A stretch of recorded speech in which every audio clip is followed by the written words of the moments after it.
Vamos falar então sobre a diabetes. O que é a diabetes ou diabetes, né? Por que ela acontece? Vamos falar também sobre os sintomas, mas basicamente o que é? Porque eu falei agora há pouco aqui sobre o assunto e algumas mensagens já pipocaram, né? Muita gente convive com isso, como a gente acabou de falar. Então a gente vai falar sobre os sintomas, sobre tratamento depois. Antes é importante entender o que é de fato diabetes. Diabetes é basicamente o aumento dos níveis de glicose no sangue, né? Ou seja, por uma resistência ao hormônio da insulina. A insulina é um hormônio que coloca a glicose para dentro da célula. A gente precisa de glicose para viver, né? Glicose é energia. Então, se você tem uma resistência à ação desse hormônio ou uma falência no pâncreas na produção desse hormônio. Né? Basicamente isso.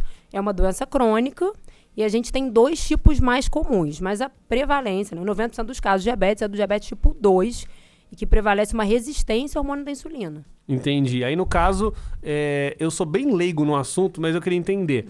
As pessoas podem ter predisposição genética a diabetes e também adquirir durante a vida, não é isso? Sim. A imensa maioria, 90% dos casos de diabetes, é diabetes tipo 2. O principal fator de risco é hereditariedade. Então, a pessoa tem história familiar de diabetes, tem maus hábitos de vida. Então, ela começa a acumular gordura na região abdominal, né? Começa a ter aquela barriguinha. Essa barriguinha promove uma resistência ao hormônio da insulina. O pâncreas tenta vencer essa resistência produzindo cada vez mais insulina, até que chega um momento que as células responsáveis por esse processo acabam morrendo e a pessoa passa a produzir menos insulina. E é quando a gente acaba não conseguindo vencer essa resistência, né? E é quando aparecem os níveis de glicose no sangue. Isso é o diabetes tipo 2. Que é o mais comum, que você mais falou. comum. O diabetes tipo 1, que é mais comum na infância, corresponde a uns 5%, né, dos casos totais de diabetes.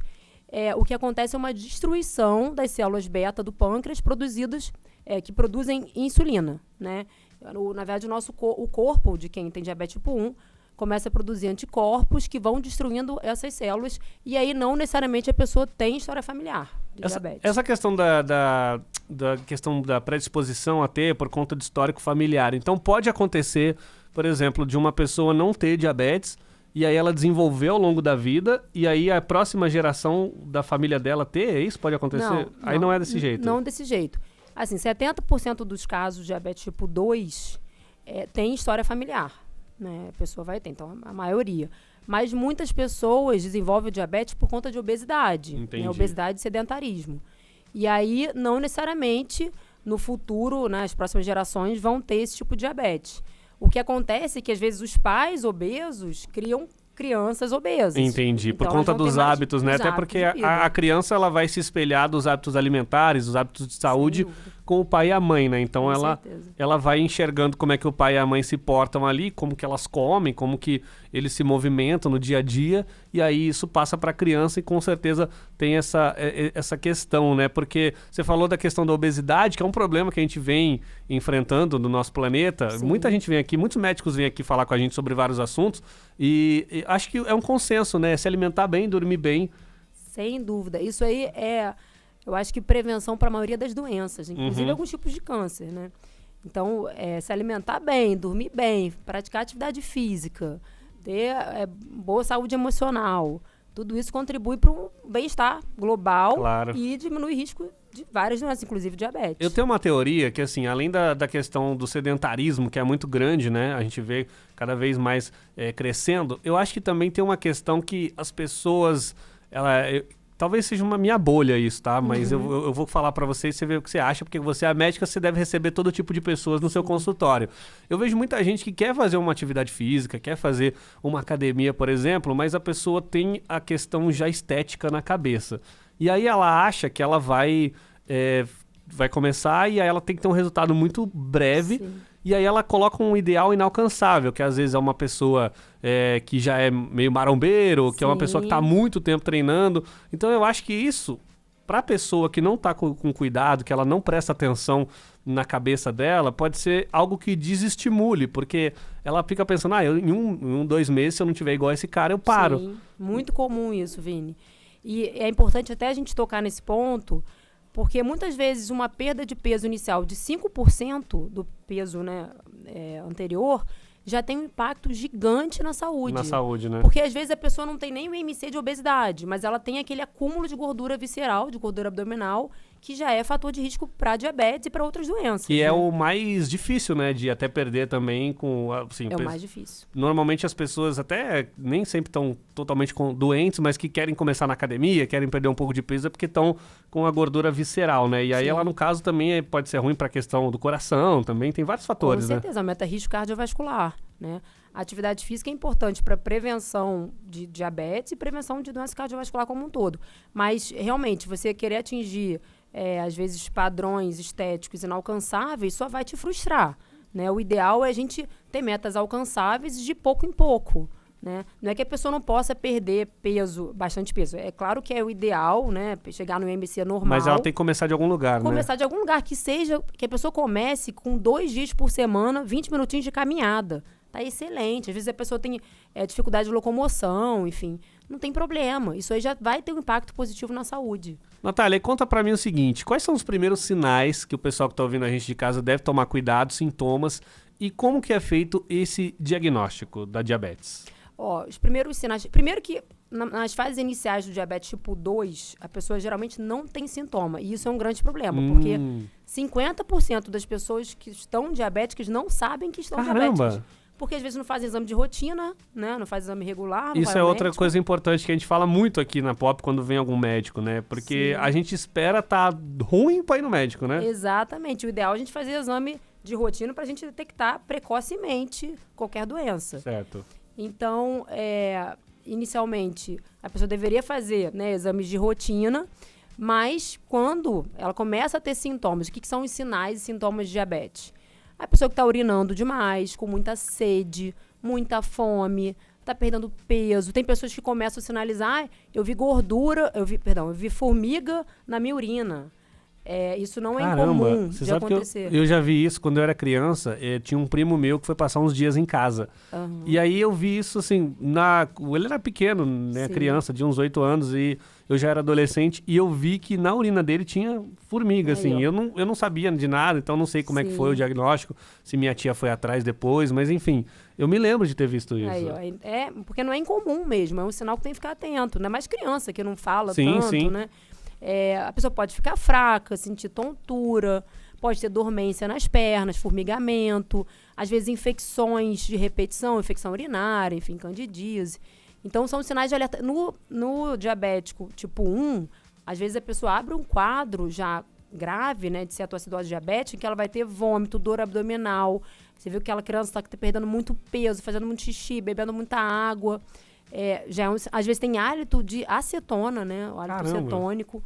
Então, todos esses são sinais importantes que a gente deve observar e já correr para o médico, se for o caso, né? Tá na hora de voltar aqui para o nosso papo sobre diabetes com a doutora Natália Nicolau, falando aqui sobre a importância de se prevenir, de se cuidar. E a gente estava falando no último bloco, Natália, sobre o diagnóstico, né? Como que a pessoa faz para saber, né, os sintomas? Você disse que dependendo da diabetes tipo 2, não é isso? Isso. A pessoa não tem sintomas. Mas aí como é que sabe? Assim, por acaso ela passa mal e vê no médico? Como é que ela descobre? Porque, assim, no caso do diabetes tipo 1, a pessoa já abre o quadro de uma forma mais grave. Então, ela vai ter sintomas muito pronunciados. A 1 é a mais grave. É a mais grave. Entendi. E, geralmente, é mais comum o diagnóstico na infância. Não que não possa desenvolver no adulto, até no idoso. Mas é muito mais comum na infância. Já o diabetes tipo 2, na fase inicial da doença, quando a pessoa só tem mais uma resistência e o pâncreas ainda consegue vencer um pouco essa resistência insulínica, os sintomas são muito frustros, a pessoa pode ficar um pouco mais cansada. E ela pode achar que é normal, né? Pode achar que é normal. E se ela não faz um exame de rotina, né, uma glicemia de jejum anual, assim, a partir dos 40 anos a gente deveria fazer pelo menos uma glicemia de jejum anual, né, que aumenta mais o risco, ainda mais que em história familiar. Esse é o principal exame, é isso? Para início, né, de rastreio é o principal exame. Como é que funciona ele? Aí, para diagnóstico, é o seguinte, a pessoa tem que fazer um jejum de 8 a 12 horas, né, e aí vai colher um exame de glicemia de jejum, uma hemoglobina glicada. Se a glicemia de jejum está acima de 126, a gente repete, né? Tem que ter pelo menos 2 exames positivos para confirmar. A hemoglobina glicada é um exame que faz a média da glicose dos últimos 3 meses. Então, se ela tem uma glicada acima de 6,5, também é diagnóstico de diabetes. Ou uma curva glicêmica, que é um exame meio chatinho, que a pessoa toma um líquido açucarado, que toda gestante faz. E aí, depois de 2 horas, mede de novo a glicemia. E aí, se ela estiver acima de 200, a pessoa tem diagnóstico de diabetes. Então, essa é a forma de fazer diagnóstico, né? Mas para rastreio, só uma glicemia de jejum já basta. E aí, se ela vier um pouco alterada, às vezes níveis de pré-diabetes, a pessoa tem que se atentar, né? Mudar hábitos, enfim. E aí, fazer um acompanhamento mais de perto. Eu te pergunto porque tem essa nomenclatura, digamos assim. Às vezes a pessoa fala, fui no médico e tô pré-diabético. O que significa isso? Pré-diabetes é que a pessoa já tem aí um início de resistência ao hormônio da insulina, né, no caso do diabetes tipo 2, e ela tem um risco muito aumentado de se tornar diabética se ela não mudar hábito de vida, não melhorar a alimentação, não fizer atividade física, a tendência é ela ficar diabética nos próximos anos. E aí seria uma glicemia de jejum entre 100 e 125, ou uma glicada de 5,7 a 6,4, né? E esses são, ou então uma curva glicêmica de 140 a 199. Se ela se encaixa nesses parâmetros diagnóstico, ela tem pré-diabetes e tem que acender o alerta porque ela pode se tornar diabética. Além da diabetes, é tipo 1, tipo 2. São esses os tipos? Tem mais algum outro? Qual que é no caso? Existem outros tipos de diabetes. Infelizmente, está cada vez mais comum o diabetes tipo 2 na infância, né? Mas existem alguns tipos de deficiência genética, que chama MOD, que seria como um diabetes tipo 2 na infância. Na verdade, a criança não tem uma deficiência na produção de insulina. Existe o LADA, que é o diabetes tipo 1 do adulto jovem, que aí a pessoa tem que entrar com insulina, né? Existe o diabetes gestacional, que a pessoa vai fazer o diagnóstico ela só vai apresentar o diabetes durante a gestação, mas ela também tem um risco posterior. Tem isso também? Tem também. Na gravidez? Na gravidez. E ela tem um risco maior de se tornar diabética depois que o neném nascer. E o neném tem um risco maior de ser diabético na fase adulta. Existe o diabetes por uma pancreatite. Mas como é que acontece nessa questão da gravidez? É também questão de hábito alimentar? Como funciona? A gestante mais idosa, né, com o passar dos anos, aumenta o risco de diabetes estacional, tem história familiar de diabetes, tem relação com peso, dependendo do peso que ela engravidou e com a alimentação, tanto que ela engordou durante a gestação. Entendi. Né? E tem a ver, então, com o hormônio produzido na placenta, que também dificulta a sensibilidade ao hormônio da insulina. Eu tenho duas perguntas aqui. Perdão, te cortei. Não, pode falar. Não, é porque tem um ouvinte que está perguntando aqui se tem alguma relação da diabetes com questão de estresse, de nervoso. Existe isso? É muito comum as pessoas perguntarem isso. Na verdade, o estresse não vai causar o diabetes, né? Quando a pessoa já é diabética e ela está muito estressada, às vezes desconta na comida, a gente vê na prática uma alteração na glicemia. Não existe, assim, talvez por uma alteração nos níveis de cortisol, mas isso ainda é muito, ainda está muito em estudo, sabe?